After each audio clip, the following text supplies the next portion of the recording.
Bonjour et bienvenue sur ma chaîne Univers Nature et sa richesse. Je vous présente aujourd'hui un livre que je conseille de lire. Il y a des livres qu'on ne peut résumer. Alors je vais vous dire ce qu'on trouve dans 100 ans de solitude. Et si l'histoire de l'humanité pouvait se répéter sans fin, dans un cycle inéluctable de destins tragiques et d'obsessions sans fin? C'est exactement ce que nous propose Gabriel García Márquez dans 100 ans de solitude, un roman époustouflant où magie et réalité se confondent pour explorer les recoins les plus profonds de l'âme humaine. Publié en 1967, ce chef-d'œuvre de la littérature latino-américaine a non seulement transformé l'écriture moderne, mais il a aussi bouleversé notre manière de concevoir le temps, l'histoire et la mémoire. Aujourd'hui, nous allons plonger dans l'univers fascinant de Macondo, un village où l'invisible devient réalité, et découvrir comment une famille, condamnée à la solitude et à la répétition, devient le miroir de toute une époque. Est-ce que vous savez que 100 ans de solitude, de Gabriel García Márquez est l'un des livres les plus influents du XXe siècle? Ce roman emblématique de la littérature latino-américaine a marqué l'histoire de la fiction moderne, en mêlant magie, réalisme et réflexion profonde sur l'existence humaine. Mais qu'est-ce qui le rend si unique? Titre, 100 ans de solitude. Auteur, Gabriel García Márquez, écrivain colombien. Publication, 1967. Genre, réalisme magique. Récompense, prix Nobel de littérature en 1982. L'histoire se déroule dans le village fictif de Macondo, fondé par José Arcadio Buendia et sa femme Ursula. À travers plusieurs générations de la famille Buendia, le roman explore des thèmes de solitude, de destin, de violence et de quête de sens.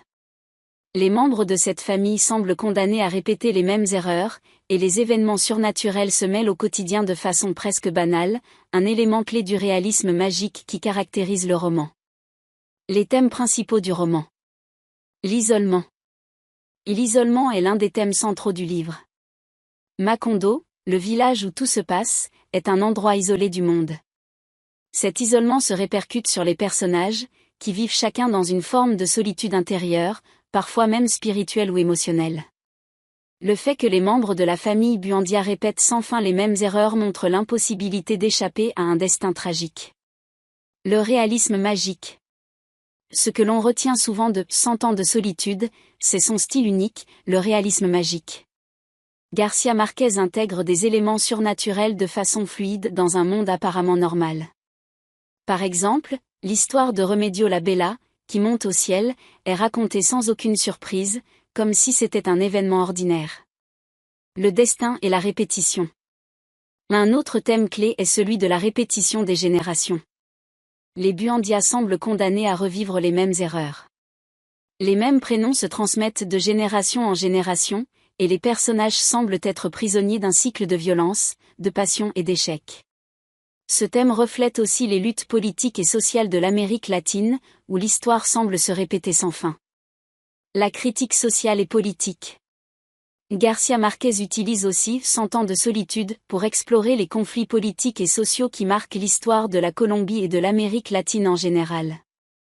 La guerre civile, les révolutions et la corruption sont des thèmes abordés à travers le personnage de colonel Aureliano Buendia, un révolutionnaire dont les luttes politiques finissent par le conduire à la solitude. Les personnages principaux. José Arcadio Buendia, le patriarche visionnaire, obsédé par la science, qui finit par sombrer dans la folie. Ursula Iguaran, la matriarche, qui incarne la sagesse et la persévérance. Elle survit longtemps et voit la chute de sa famille. Aureliano Buendia, le révolutionnaire, un homme marqué par la guerre et la solitude, qui devient un symbole du destin tragique de la famille. Remedio la Bella, la jeune femme d'une beauté irréelle, qui semble vivre dans un monde à part et s'élève dans le ciel, incarnant le caractère mystérieux du livre. L'impact et l'héritage du livre. 100 ans de solitude a non seulement marqué la littérature latino-américaine, mais a aussi eu une influence énorme à l'échelle mondiale. Ce livre est devenu un symbole du réalisme magique, qui a influencé de nombreux écrivains et cinéastes. Avec son mélange unique de poésie, de politique et de fantastique, le roman a touché des millions de lecteurs dans le monde entier. Il est souvent cité comme un des romans les plus importants du XXe siècle, et il a fait de Gabriel García Márquez une figure centrale de la littérature mondiale. En fin de compte, 100 ans de solitude est plus qu'un simple roman. C'est une réflexion profonde sur la condition humaine, l'amour, la guerre, et le destin. Si vous ne l'avez pas encore lu, je vous encourage vivement à le découvrir.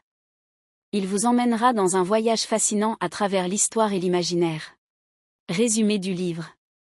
100 ans de solitude de Gabriel García Márquez est une œuvre dense et complexe, et il y a beaucoup à dire à propos de ses thèmes, de ses personnages, et de sa structure. Voici une analyse plus détaillée du livre, en explorant ses principaux aspects. 1. L'histoire et les personnages principaux. Le roman raconte l'histoire de la famille Buendia sur plusieurs générations dans le village fictif de Macondo, un lieu isolé au milieu de la jungle colombienne. Le récit commence avec José Arcadio Buendia, un visionnaire qui fonde le village avec sa femme Ursula Iguaran. Au fur et à mesure que le roman progresse, il suit les vies de ses enfants, petits-enfants et arrière-petits-enfants, tout en décrivant l'évolution du village et des événements historiques qui l'entourent. Principaux membres de la famille Buendia. José Arcadio Buendia, le patriarche de la famille, obsédé par la recherche du savoir et des découvertes scientifiques. Son obsession pour l'alchimie et les expériences le mène à une forme d'isolement psychologique, un thème central du roman. Ursula Iguaran, la femme de José Arcadio, qui incarne la stabilité et la sagesse. Elle vit très longtemps et survit à plusieurs générations de Buendia. Aureliano Buendia, un des enfants de José Arcadio et Ursula, qui devient le colonel Aureliano Buendia. Il est un leader révolutionnaire impliqué dans des guerres civiles, un personnage profondément marqué par le destin tragique de sa famille. Amaranta Buendia, la sœur d'Aureliano, qui porte également son propre fardeau émotionnel et se condamne à une vie de solitude. Remedio la Bella, une des figures les plus mystérieuses du roman, elle est une beauté irréelle qui, à un moment donné, s'élève dans les airs comme si elle était une créature céleste. 2. Le thème de l'isolement. L'isolement est un thème récurrent tout au long de 100 ans de solitude. Macondo, le village isolé, représente à la fois un lieu physique et symbolique de solitude. Les membres de la famille Buendia sont eux-mêmes constamment isolés, que ce soit par leurs actions, leurs émotions ou leurs croyances. Ce phénomène d'isolement est souvent lié à des événements surnaturels, mais aussi à des choix personnels et familiaux. Isolement géographique. Macondo est situé dans un endroit reculé, inaccessible au reste du monde. Au début, cela semble offrir une liberté, mais au fur et à mesure, cet isolement devient une prison. Isolement psychologique et émotionnel, les membres de la famille Buendia semblent être condamnés à vivre dans un état de solitude intérieure. Chacun d'eux est pris dans des luttes personnelles, des regrets ou des obsessions qui les éloignent des autres. L'un des exemples les plus frappants est Aureliano Buendia, qui, après avoir mené la révolution, se retrouve totalement détaché de la réalité, incapable de nouer des liens avec les autres. 3. Le réalisme magique. 100 ans de solitude est un exemple classique du réalisme magique, un genre littéraire dans lequel des éléments surnaturels ou fantastiques sont intégrés dans un cadre réaliste de manière à ce qu'ils soient perçus comme faisant partie du quotidien. Dans ce roman, les événements surnaturels sont traités comme s'ils étaient des événements banals, et les personnages réagissent à ces phénomènes de manière nonchalante. Quelques exemples de réalisme magique dans le livre. Remedio la Bella, qui s'élève dans les airs, est l'un des moments les plus célèbres et mystérieux du livre. Cela est raconté avec une telle simplicité qu'on en vient à accepter cet événement comme une réalité. Les anciens de Macondo qui racontent des histoires comme si elles se produisaient réellement, bien que certaines d'entre elles relèvent clairement du fantastique. 4. Le destin et la répétition. Un autre thème majeur est celui de la répétition et du destin. Tout au long du roman, il semble que la famille Buendia soit condamnée à répéter les mêmes erreurs génération après génération. Le nom des personnages se transmet souvent dans les générations suivantes, et ils semblent faire face au même drame, parfois sans en avoir conscience. José Arcadio Buendia est obsédé par la science et finit par sombrer dans la folie. Son fils, Aureliano Buendia, entre dans une spirale de violence en tant que révolutionnaire. Ses obsessions et tragédies se répètent tout au long des générations, montrant que le destin de la famille est presque inéluctable. Cette répétition des événements peut être interprétée comme une métaphore de l'histoire latino-américaine elle-même, où les mêmes cycles de guerre, de révolution et de lutte semblent se reproduire sans fin. 5. L'histoire et la politique. Bien que le roman soit en grande partie une fiction, il aborde des questions politiques et sociales importantes pour la Colombie et l'Amérique latine en général. À travers la guerre civile et les révolutions dans lesquelles les personnages sont impliqués, Marquez offre une réflexion sur le chaos, la violence et l'injustice qui caractérisent l'histoire politique de la région.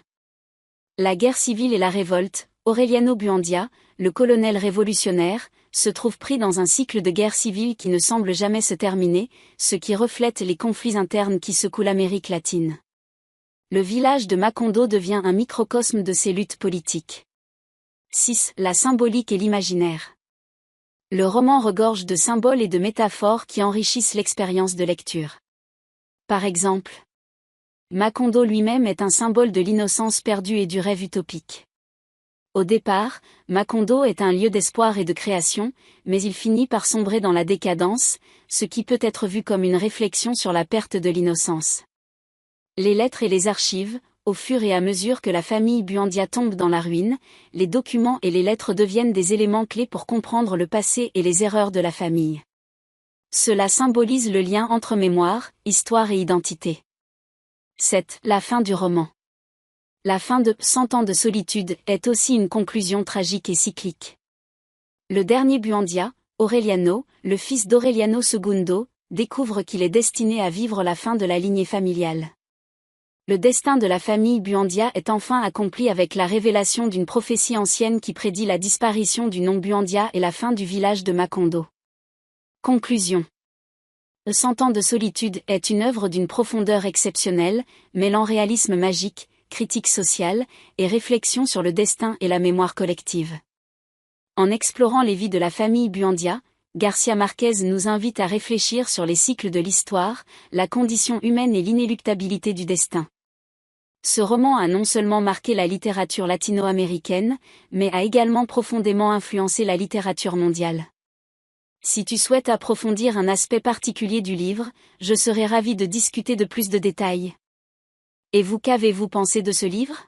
Merci de votre attention, n'oubliez pas de partager ma vidéo pour me soutenir et un j'aime ne fait pas du mal.